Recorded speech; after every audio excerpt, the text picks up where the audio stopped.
नमस्कार मंडळी. सोयराबाई यांचे अभंग भाग 15वा.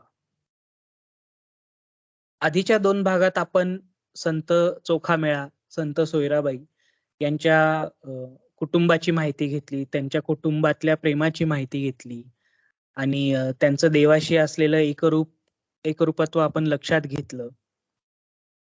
तर आता ह्या 15व्या भागात आपण बघणार आहोत स्थान महात्म्य.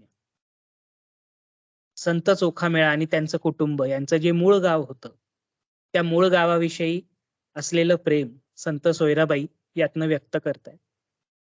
तर अभंग असा आहे. निर्मळेसी करिता स्नान, कोटी प्रयाग समान. तेथे करिता अन्नदान, स्वये तुष्टे नारायण. तेथे करिता प्रदक्षिणा, कोटी तीर्थ घडली जाणा. ऐसी विख्यात मेहुणपुरी, म्हणे चोख्याची महारी.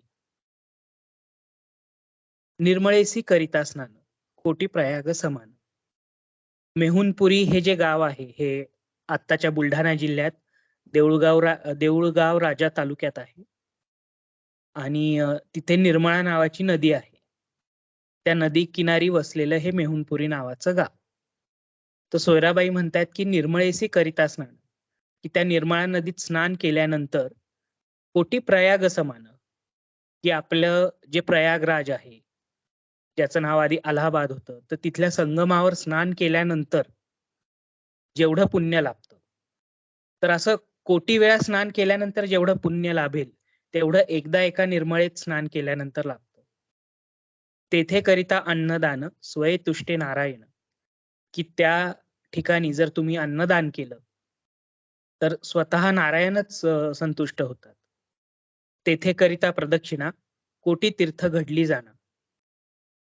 तिथे तुम्ही एक प्रदक्षिणा जरी घातली तरी कोटी तीर्थ, म्हणजे एवढ्या संख्येने तीर्थ जर तुम्ही केली तर त्याचं पुण्य लाभतं. ऐसी विख्यात मेहुणपुरी, म्हणे चोख्याची महारी. तर असं हे मेहुणपुरीचं वर्णन त्यांनी केलेलं आहे. तर आपल्या संस्कृतीत एकंदरीतच तीर्थक्षेत्रांना भेटी देणं, तिथल्या पवित्र नद्यांमध्ये स्नान करणं, तिथे अन्नदान करणं, ह्याला फार प्राचीन काळापासून महत्व आहे. तर तेच महत्व इथे सोयराबाई या त्यांच्या गावाबद्दल म्हणजे मेहुणपुरी बद्दल सांगतायत. तर ह्याबद्दल आपण अजून जाणून घेऊयात देवेश कडून. नक्कीच चेतन, तूही सुंदर सांगितलं या अभंगावर. तर सोयराबाईंनी मेहुणपुरी या गावाचा उल्लेख करून त्याचं महत्व इथे सांगितलेलं आहे. आणि मेहुणपुरी मराठीत आपल्या नात्यांमध्ये मेहुण एक नातं असतं, बरोबर ना चेतन? हो, त्याला आपण मेहुणा असं म्हणतो. तो मेहुणा म्हणजे बहुतेक आपल्या बायकोचा भाव. बायकोचा भाऊ जो असतो तो. आणि म्हणजे चोख्याचा बायकोचा भाऊ जो होता, म्हणजे थोडक्यात बंका, संत बंका जो होता, हं, तो निर्मळेचा पती सुद्धा होता. बरोबर. बरोबर. तर आणि पंढरपुरी ही निर्मळेची मेहुणपुरी होती, म्हणजे थोडक्यात तसं म्हणायला गेलं तर. हो. तर तर आजच्या अभंगात सोयराबाई म्हणतायत की निर्मळेसी करिता स्नान, कोटी प्रयाग समान. तेथे करिता अन्नदान, स्वये तुष्टे नारायण. तर निर्मळा आणि सोयराबाई यांच्यातलं नातं आपण मागच्या काही अभंगांमध्ये पाहतच आलो आहोत. त्यांच्याबद्दल किती एकमेकांमध्ये किती जिव्हाळा आहे. निदान सोयराबाईंकडनं निर्मळेबद्दलची जी काही गाढ श्रद्धा आहे ती आपल्याला दिसत आली आहे. तर आता ती म्हणते की मी आता निर्मळेचं करते स्नान. आणि तिला निर्मळेसी करते स्नान म्हणजे इथे बहुतेक ती निर्मळा नदी असावी कदाचित. हो ना चेतन? हो, हो. निर्मळा नदीच आहे. हां, मेहुणपुरी गाव हे त्या निर्मळा नदीवरच वसलेलं आहे. आणि हां. संत निर्मळा यांचं नाव सुद्धा त्या निर्मळा नदीवरनच ठेवलंय. हो. तर निर्मळा नदीवर जेव्हा आपण गंगा स्नानाचं जसं महत्व आहे, तसं निर्मळा नदीवरचं जे काही स्नान केलं, त्याच्यावर कोटी प्रयाग समाना एवढं पुण्य आहे, असं सोयराबाई इथे सांगतायत.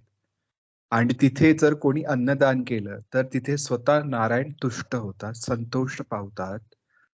तेथे करिता प्रदक्षिणा कोटी तीर्थ घडली जाणं, ऐसे विख्यात मेहुणपुरी म्हणे चोख्याची महारी. तर तिथे कोणी प्रदक्षिणा केली निर्मळ नदीची आणि ती कोठी तीर्था एवढी महान आहेत. अशी विख्यात मेहुणपुरी आहे, असं चोख्याची महारी सांगते आहे. आणखीन थोडक्यात एक असाही आपण सांकेतिक अर्थ पाहिला तर, जसं आपण पाहतोच आहोत, हो की नाही चेतन? बरोबर. तर निर्मळा म्हणजे आपण मागच्या कोणत्या अभंगात एकदा बोललो होतो. निर्मळा म्हणजे आपलं निर्मळ रूप, आपल्यातला जो काही निर्मळ भाव असतो तो. हं. या निर्मळेत जर आपलं मन न्हाऊन निघालं, तर ते कोटी प्रयागा समान असतं.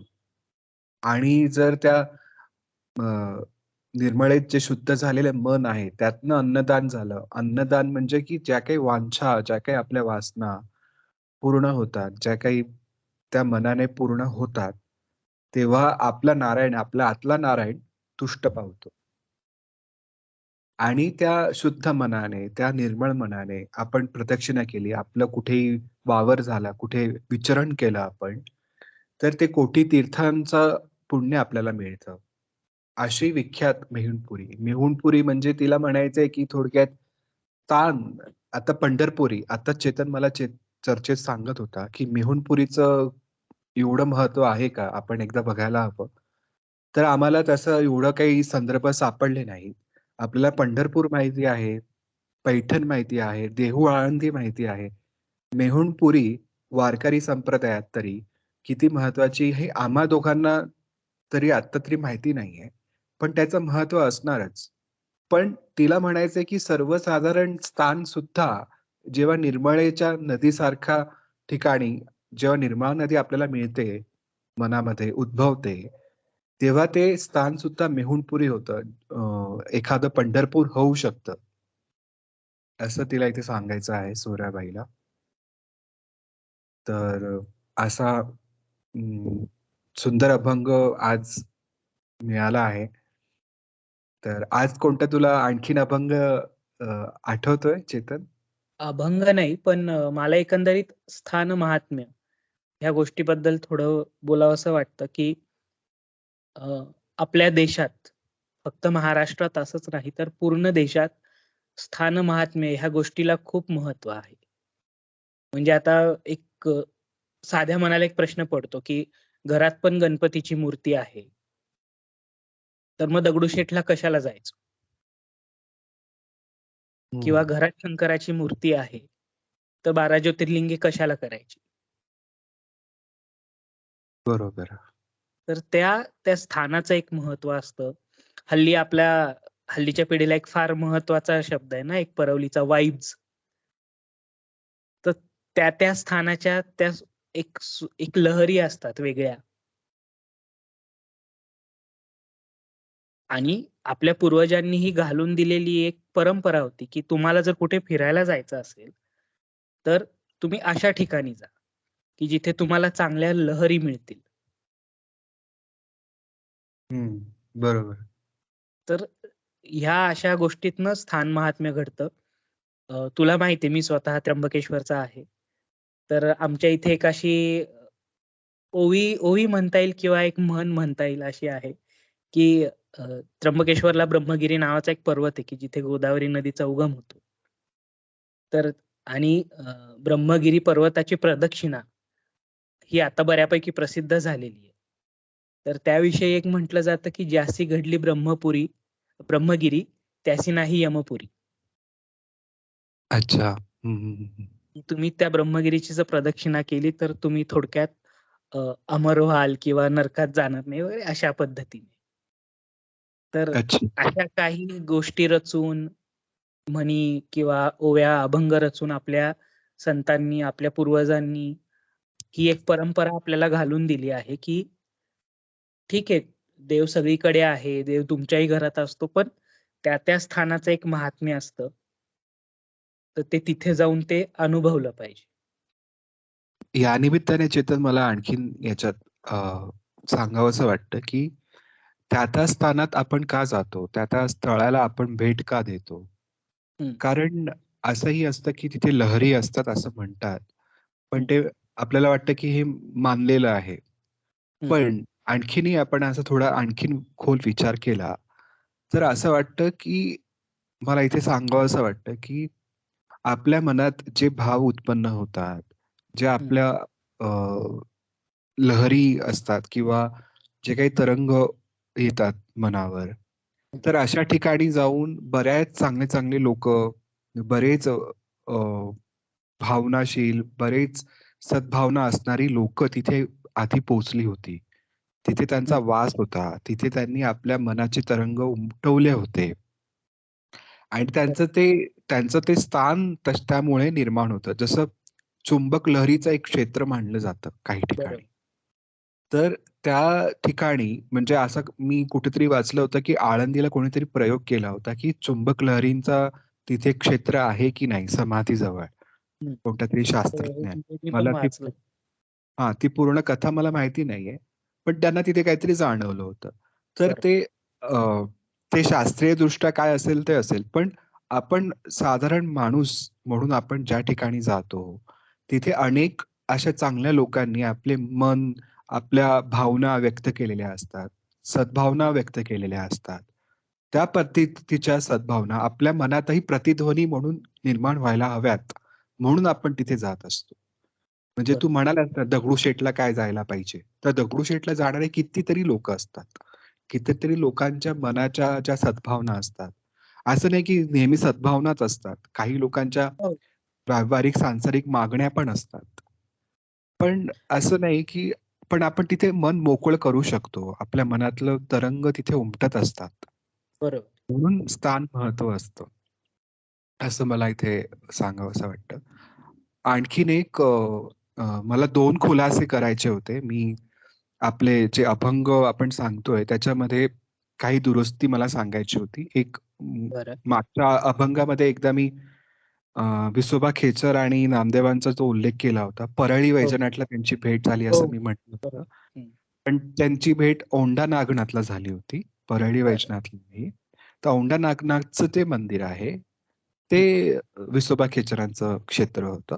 बरं. ती एक आणि दुसरी गोष्ट अशी, की मी तुला म्हटलं होतं, की नाथांच्या घरी विठ्ठल राबत होता. तेव्हा त्याचं नाव विठू होतं. हां. तर मी ते तपासलं तर त्याच्यामध्ये ते एकूण 36 वर्ष राहत होते त्यांच्या बरं. घरी. सेवक चाकर म्हणून आणि हं. त्यांची 3 वेगवेगळी नावं होती. एक बरं. होतं केशव, एक होतं श्रीखंड्या आणि एक होतं हां. विठू. श्रीखंड्या हे नाव मी आठवत होतं खरं तर. हां.